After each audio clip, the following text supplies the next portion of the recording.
while we're here, so we kind of have to figure out what's going on. But I threw his wallet out the window. Wait, you threw his wallet out of the window while driving while he was there? He hurt me several times on the way to do that, and I took his stuff and threw it out the window because he wouldn't give my phone back, and I asked several times and still wouldn't, and I have to tell my parents to me. What happened today? You guys are obviously in this car. He's like, I don't know, he hit me a couple times. While you were in the car? Yeah. You just heard the police dash cam from Johnny Manziel's alleged domestic altercation with his girlfriend Colleen Crowley. Christine Brennan wrote a column for USA Today Sports about this incident, in which she argued that based on NFL policy and the evidence we have from the situation with his girlfriend, Johnny should already be placed on the exempt list. When on the exempt list, players receive paid leave. According to Brennan, this list is exactly where Manziel belongs. Here's the NFL policy on paid leave. An individual may be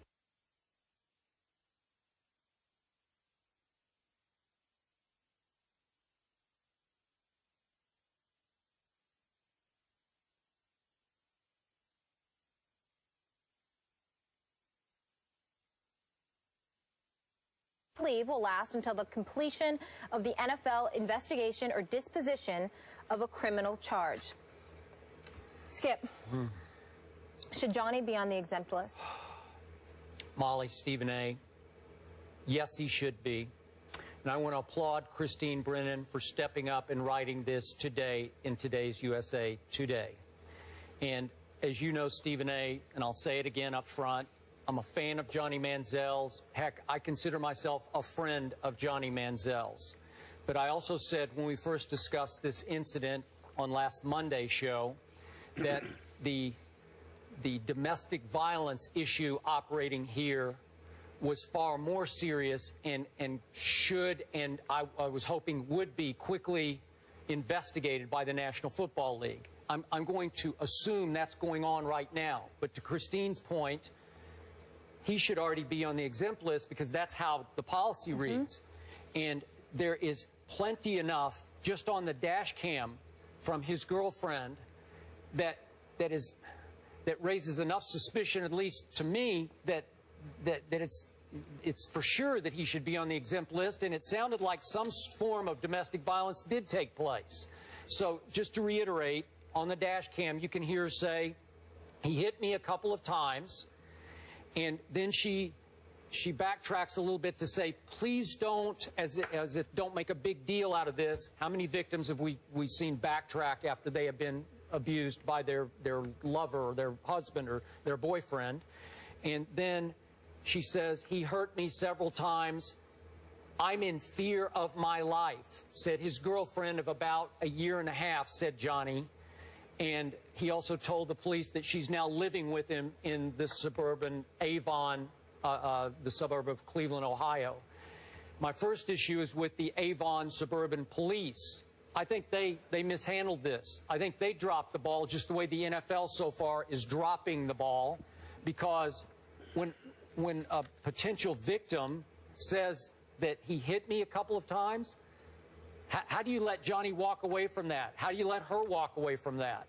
Again, the only evidence of physical violence against her was the abrasion they saw on her forearm, which was consistent with the story that they both told, that she was trying to exit the car as they exited the highway while it was still in motion, and that Johnny reached across and tried to restrain her from jumping out of the car by holding onto her arm. But he hit me a couple of times, and then I'm not sure whether it was reported that he hit her to the point that she hit her head against the far passenger side window. So that's plenty enough evidence to raise enough suspicion that the police should have further delved into this. And obviously, immediately, the next day, in concert with the Cleveland Browns, Johnny should have been sent straight to that exempt list while they did their due diligence and investigation. And I assume it's going on right now. But even as Johnny's supporter and friend, I have no idea how he is still eligible to play football for the Cleveland Browns. I am with Christine Brennan. Thank you, Christine. My response would be to that, Skip Bayless, is that I'm with Christine Brennan as well, but not as adamant as you are. I'm an admirer of her work. I have profound respect for her and the job that she has done. I think she's one of, if not the matriarch of this business. Her willingness to bring attention to issues that obviously deserve our attention is something that's admirable and should be applauded. And I think in this particular instance, she may very well be right. But again, I'm devoid of the level of adamancy that you would throw into the equation. I would say to you that Johnny Manziel should definitely be on the commissioner's exempt list because clearly, first of all, you were in the substance abuse facility for about 10 weeks just months ago. As you highlighted, Skip Bayless, he shouldn't have been drinking at all. So the fact that he and his girlfriend acknowledged that they was drinking, that's a problem in and of itself. That's number one. Number two, obviously something took place in the car. There is no denying that. She threw his wallet out of the window and then she tried to jump out of the car while it was in motion. And like you highlighted, the report says that the abrasion on her forearm, her left forearm, is consistent with their story that she tried to go out the car while it was moving and he grabbed her. Okay, so we get all of that. So I understand that. And the fact is that based on that, combined with the alcohol, combined with the fact that she has levied an accusation saying that he hit her a couple of times, I would say to you that based on that alone, Christine Brennan is absolutely right. According to the new domestic violence policy that the NFL has implemented, where they highlight some of these hints and some of these nuggets of information that could contribute to the belief that there is a problem and that would warrant somebody being on the exempt list, I definitely think it's an apropos position for the Cleveland Browns, for the NFL itself to take in this matter.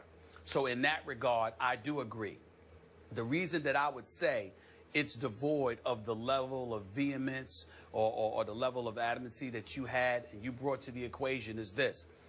Somebody out here needs to speak up for men who would never put their hands on women. And I think that we have gotten to a point in our society where the mere accusation is enough to convict somebody in the court of public opinion. And that's where I jump off the boat.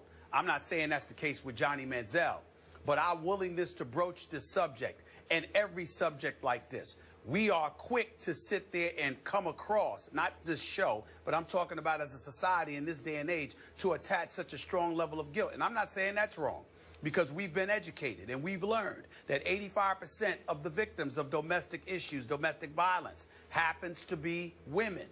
My response is there's 15% that involves men who are victims. We don't talk about that. There are men who have been lied on.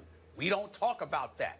We all know, and let's reiterate for the public at large, you a man, you got no business putting your hands on a woman, period. You're wrong to do it. You should be arrested. You should be in jail. You should be treated like the criminal you are because you've got no business. I can say that because I've never put my hands on a woman in my life, and I don't believe any man should. Let's be clear about that. But I've also run across cases covering professional sports over the last 2+ decades where there's a few, not many, because there's far more villains than victims, but there are a few who have been lied on. And so I want to take a moment to applaud the NFL for doing its due diligence and investigating the matter to make sure that there is something here where Johnny Manziel could ultimately be put on that exempt list. I believe, based on the evidence that we've been given, it looks bad for Johnny. And even though we both support him, damn it, it looks like he should be on the exempt list. It looks like there are consequences that he should suffer. But that's just us on the outside, just looking at what's been reported. The NFL have specialists on this matter who will go to the scene, who will investigate the nuances of what took place, all the particulars, and they will draw their own conclusion. I do agree that it is something that should be done quick, fast, and in a hurry, and we should have a decision before this Sunday's game. There's no doubt about that. But I also want to caution that we have regressed to a point where just the mere accusation is enough to sully careers. And I'm saying there are men out there, a whole lot of men, that know better than making such a punk move and doing something criminal like this. There's a whole lot of men that would never do this. And there's a few of them that have been accused, and it wasn't true. I'm just saying, let's point that out as we move forward.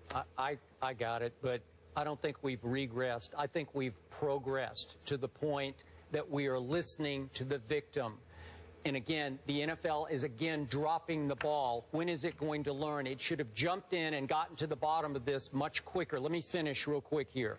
And I feel a little guilty about what we talked about on Monday because I touched on the domestic violence issue possibility here. But remember, because Johnny's alcohol had been such an ongoing subject of contention on this show, we fixated on that on Monday. Are you with me on that?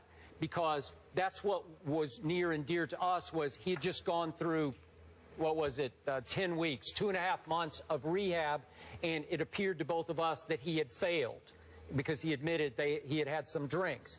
And then he said she was a little intoxicated. And again, what I hope that we've all learned is that alcohol plays a role in many, many of the domestic violence cases here. So, to me, I had not heard the dash cam audio yet. It came out after our show on Monday. Well, and once I heard this, I mean, Stephen A., you can't for a second try to defend Johnny Manziel when she said, I'm not trying to defend him. And, that's the problem. Hold on, whoa. That's the problem right there. And that's why subjects like this, you got a whole bunch of people where the subject's taboo and folks are scared to address it. I am not. I didn't hear the dash cam. Had we heard the dash cam before Monday's show, we would have addressed it. That's point number one. Point number two, I didn't sit here and try to defend Johnny Manziel. You didn't hear me say that he doesn't belong on the commissioner's exempt list. Did you not hear me say that if he is found to be guilty of such a matter, if we find evidence and it's corroborated what has been said, his behind needs to be on the exempt list. He needs to be out of the NFL. He needs to be dealt with because you don't have any business putting your hands on a woman. I recall saying all of that. But we live in this world where one sentence can get a headline and all of a sudden everybody can dilute the message. I'm not going for that. What I am saying is very clear. And by the way, don't lump me in. Don't lump yourself in. Don't lump this show in with when I use the word regress. What I'm talking about is this. I'm talking about there are a few folks out there that are not guilty of such things. So you've never put your hands on a woman. I know I haven't. We know plenty of men who haven't. Let's make sure that we disseminate that message while recognizing that there are abundance of women out there who have been victimized. They do deserve the attention. They do deserve us bringing attention to that. But the point is that in the process of doing all of that, we have gotten to a point where the leagues itself, Christine Brennan pointed out in her article, the NFL has done its due diligence. We said nothing about the National Hockey League. I brought it up months ago. Nobody has said anything about the National Hockey League and a level of due diligence they have refused to put towards the issue of domestic violence, how the Major League Baseball was late to the party because this had been going on in baseball for the last quarter century, but all of a sudden when it comes to the National Football League, and God forbid if it were the NBA, we would be all over it. I pointed that out weeks ago. So it's not us that hasn't brought attention to it. It's the professional sports leagues that exercised a dereliction of duty and didn't put forth the level of due diligence that they were supposed to. The media has always brought attention to it. It is the professional sports leagues that have not done what they were supposed to do. Don't lump us in with them. That's not us. That's not us. Stephen A., can I jump in here for a second? Please, Molly, please. I think there's two parts for me with this. It's unfortunate that Johnny continues to find himself in the news for everything except football. And I fear that this could be his last stop with the Browns. And I think the league has been given him a lot of chances and very patient with his off-the-field issues. Again, I look at both sides of the situation. This is a societal issue, not solely an NFL issue, but pertaining to Johnny in this situation with his girlfriend. The NFL's beefed up their staff, their discipline, their policy. They need to investigate this. We're told that they are, but I agree with Christine Brennan and both of you that they did drop the ball again, and he should be on the exempt list. He fits into that category, and I know the NFL is going to be paying attention to her article, and they do tend to be reactionary at some points, but that's where he belongs right now. And until we have all the details, and then we decide what the next step is with Johnny Manziel. But we have enough evidence based on that that tape that we played on what occurred, that this needs to be looked into, and he doesn't need to be suited up this Sunday. Well, that's fair, but then the league will tell you that they've got a players association to deal with. So what they want to do is investigate the matter, and as long as they investigate it before Sunday, what's the problem?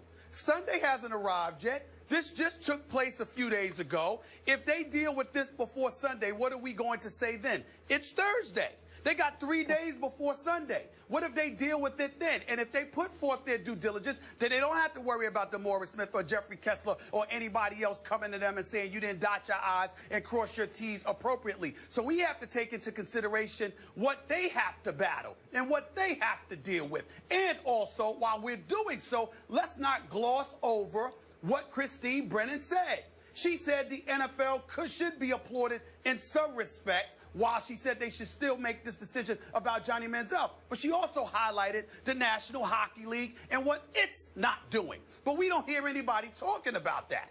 I mean, what's the problem? Why is there such a level of urgency, you know, to expedite the process and address everything when it comes to the NFL, but we ignore the National Hockey League? There's something wrong with that. We either care overall or we don't. We can't care because it's the NFL, but don't care because it's the National Hockey League, because it's not as popular as the NFL. We either care or we don't. Stephen A., let me just read one line again. If the NFL investigation finds sufficient credible evidence that it appears a violation of the personal conduct policy has occurred, then that's when the paid leave will occur. In the meantime, until they complete the investigation. I look at both sides, trust me, in every situation. I understand we don't have all the evidence, but from that tape, we have enough that Johnny should be on the exempt list right now.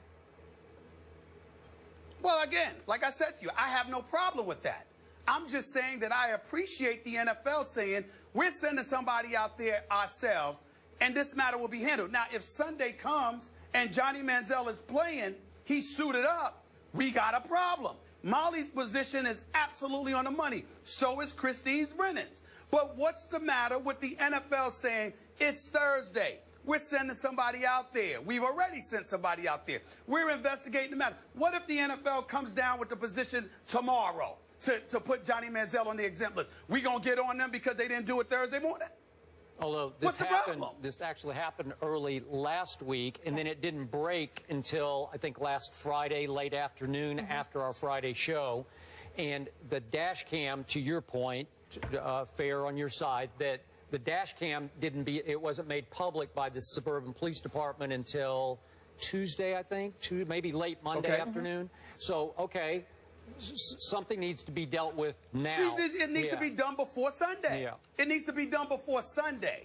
That's all I'm saying. It needs to be done before Sunday. Okay. But it's not like the NFL should be insulted or criticized because they're dotting their I's and crossing their T's. Remember, Greg Hardy's suspension got reduced from 10 games to 4 games. Ray Rice won his appeal. So regardless of what position the NFL takes, the Players Association steps in defending their players, and the NFL wants to make sure they get it right so they don't have to worry about revisiting the matter.